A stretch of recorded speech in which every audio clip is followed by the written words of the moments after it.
Hey everybody, Rex Bear Week Project. How the heck are you? Just a beautiful day today out here in Texas, as you can see. Blue skies. You do have some of that haze in the horizon, but it's not nearly as bad as it used to be even just a few months ago when the chemtrails seemed to be a lot more regular out here in Texas anyway. I mean, it depends on where you're located, but with all the information that's been discussed on the LEAK project and programs like Dane Wigington and other alternative media outlets, even the stratospheric aerosol injections, the Geoengineering Act of 2017, where they described various chemtrail programs and how bad it's depleted the stratosphere. I've also had people on the show that have said within the next 7 years, we're not going to be able to grow crops outside. It's all going to have to be inside because there's certain parts of the atmosphere that are disappearing because of all these injections. So my question is, do you feel in your heart of hearts that in 7 years from now we're not going to be able to grow crops inside? I think somebody's going past me right now.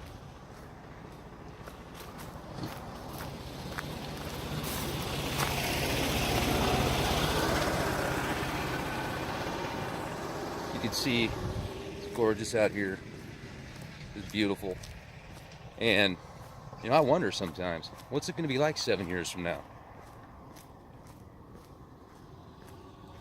Leaking nuclear reactors practically all over the world. Half the world seems to be on fire. Temperatures are going crazy. Seems to be a bipolar world right now, ladies and gentlemen. Let me ask you, if things get real bad, where's the place to be? Where would the safest place, in your opinion, be if you couldn't go to the store and buy groceries?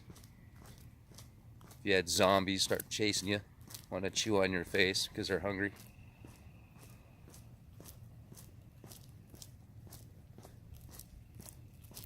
What would happen to these golf courses?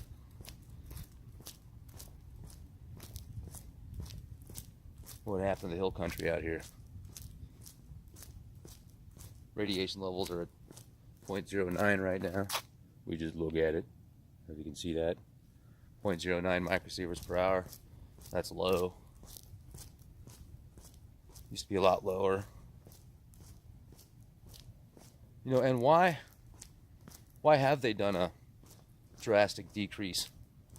Why is there a decrease on the chemtrails? Did Trump really sign something?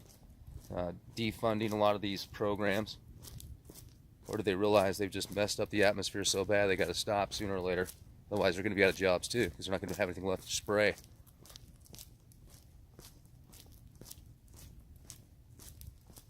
The calm before the storm, ladies and gentlemen. The calm before the storm. I'll tell you what I see. I see the media and the powers that be on the left. They're going to do their best to get Trump impeached, get him out of office. And once again, I'm not even on the Trump train. I just see what they're doing. And if that happens, then what? Where are we going after that? Pence going to take over? What's he going to do with it? You think Hillary's even got 10 years left? Or 5 years left? You think she'll be able to run 4 years from now? Run for office? Seriously. It's a trip, folks. The way they want to regulate everything. The Agenda 21. Well, they don't want to let people golf. They want to get rid of these golf courses because this isn't self-sustainable. If you like to ski, if you enjoy your vehicle, if you enjoy your privacy, forget that. Not in the New World Order. This stuff is going to be for the super, super elite. If it even exists. Maybe it'll all be under a big giant dome. Golfing under a dome. They destroy the atmosphere because they love us. They just love us so much. Thank goodness. Could you imagine if they didn't love us?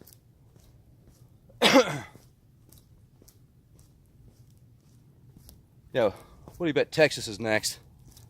All these fires, all these directed energy weapon fires. That's a conspiracy too, that's not real. Like in California. Think Texas is next? You think they're just gonna blast all the hill country? Oh man, it got too hot out there, and there's just crazy winds and stuff, man. That's why everything got incinerated, you know? Yeah, dude. That's what causes it, man.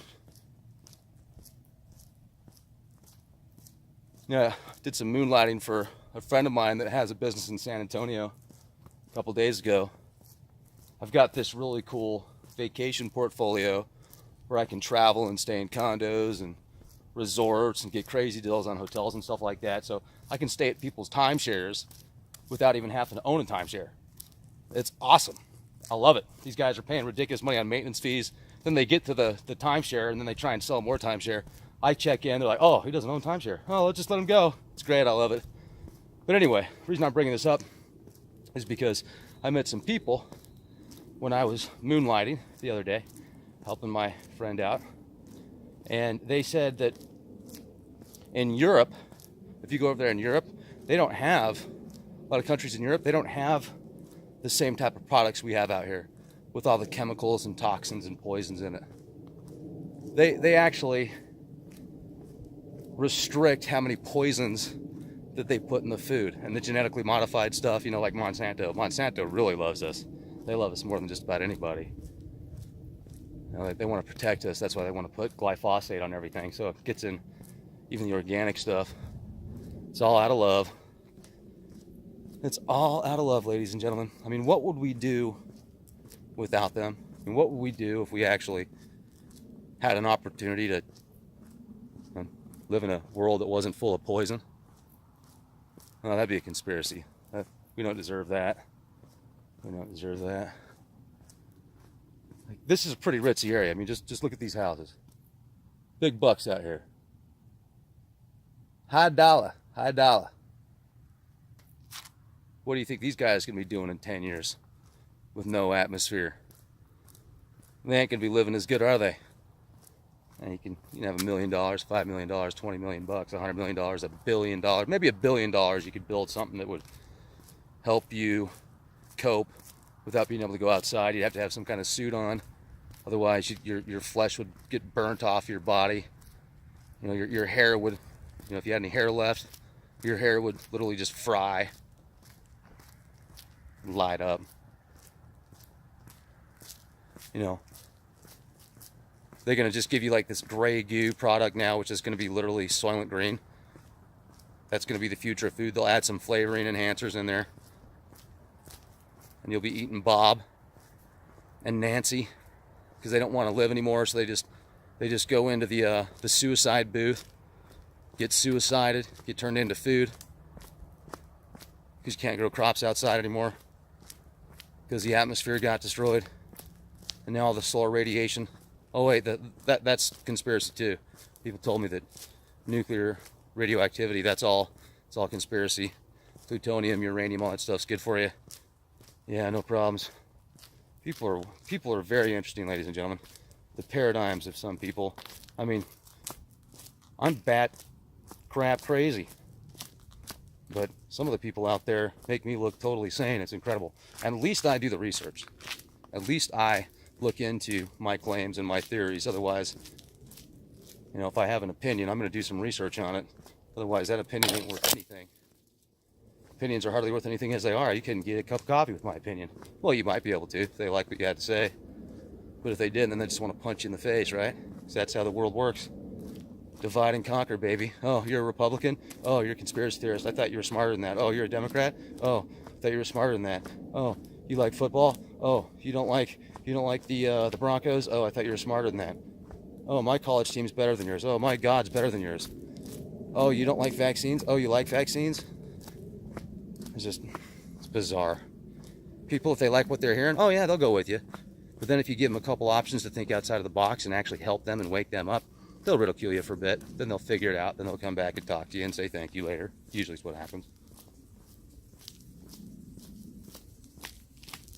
What do we got down there? Some reptiles. I think there's some reptilian shapeshifters down there. Bigfoot. What the heck, man? What is it?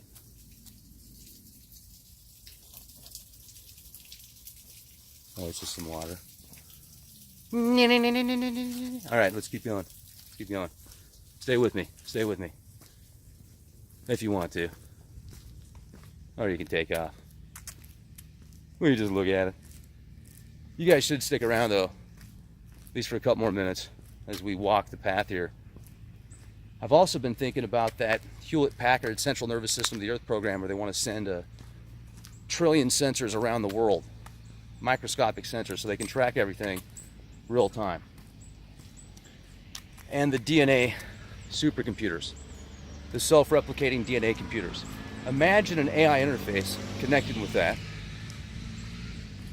and all these sensors being scattered across the world, and then some DNA supercomputer decides that it needs more computing power. Because that's one thing about these DNA computers is they self-replicate so that they can have more processing power if they need it.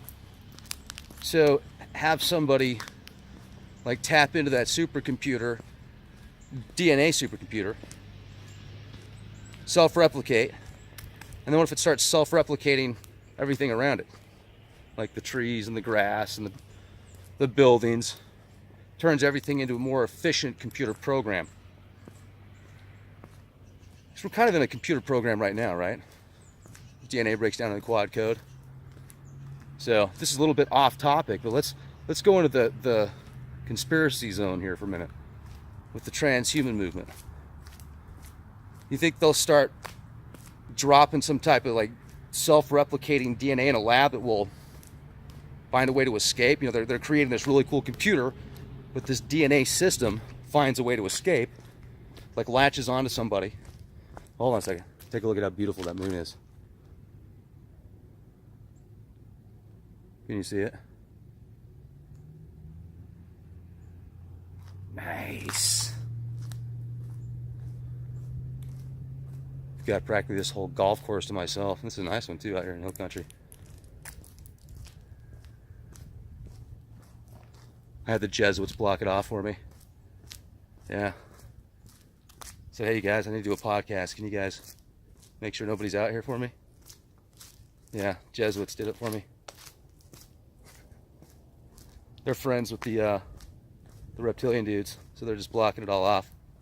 But anyway, so imagine like this DNA rogue supercomputer that becomes self-aware, and it starts self-replicating things, and then it starts to think that it has a more efficient building program. So it'll take this tree, for example. It'll take that tree and it'll rewrite it into its own computer program. So it's actually hardware. It's hardware for the software program that it's running. It just, you know, it's like the what was that film from the that sci-fi film that Keanu Reeves was in, where he was an extraterrestrial and they were going to destroy all the people on the Earth, but then they decided not to, and they're going to do it with this like self-replicating gray goo. The DNA supercomputers, they're not even supercomputers, the DNA computers that they're working on, and the storage with DNA, it has so many similarities to that gray goo. I'm wondering if that is the beginning stages of this supercomputer system that becomes self-aware, and it starts re-terraforming the land and the mass, everything around it, to be more efficient and faster. It's a little bit what Ray Kurzweil was talking about, some of that stuff in his book, The Singularity. Maybe it's already happened. Maybe that's why some people feel a Mandela effect, even more so than just bad memory. Maybe there is some type of, you know, and I don't buy the Mandela effect from what I've been shown in the media. I thought about it for a while and it got pretty deep, but I'm not convinced on it. I do think that time travel, time manipulation is possible. So what if this machine actually wrote the Bible, wrote Revelation, or I don't mean literally wrote it, I just mean like what if it got into the minds of these people that actually wrote the prophecies and what they saw? What if it manipulated mankind to write it? And get 1 billion people, 2 billion people to believe it, put their energies into it. It'll be created even faster. Let's see, can you see the... I don't know if you can see the moon with this. Oh well. Man, this is great. Let me just look at it.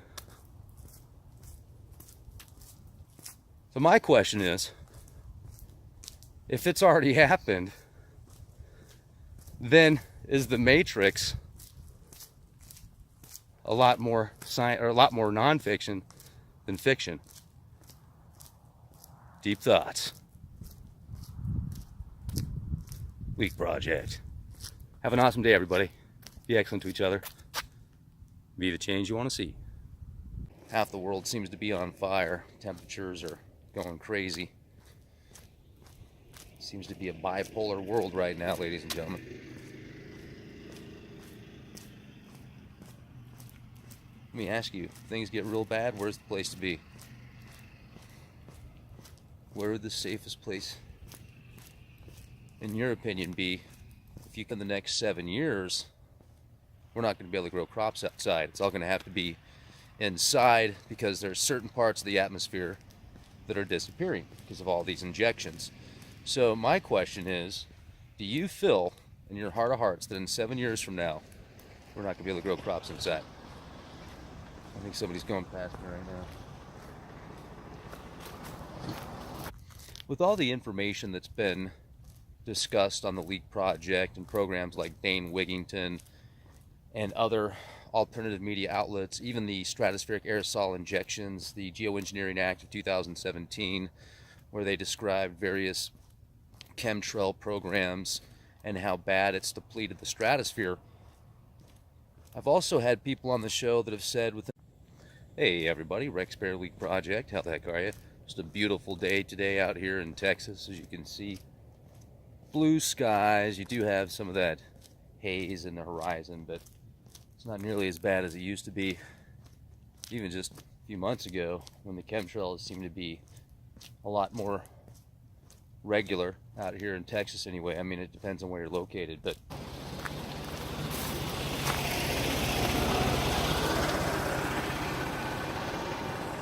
you can see it's gorgeous out here. It's beautiful. And, you know, I wonder sometimes, what's it going to be like 7 years from now? Leaking nuclear reactors practically all over the world.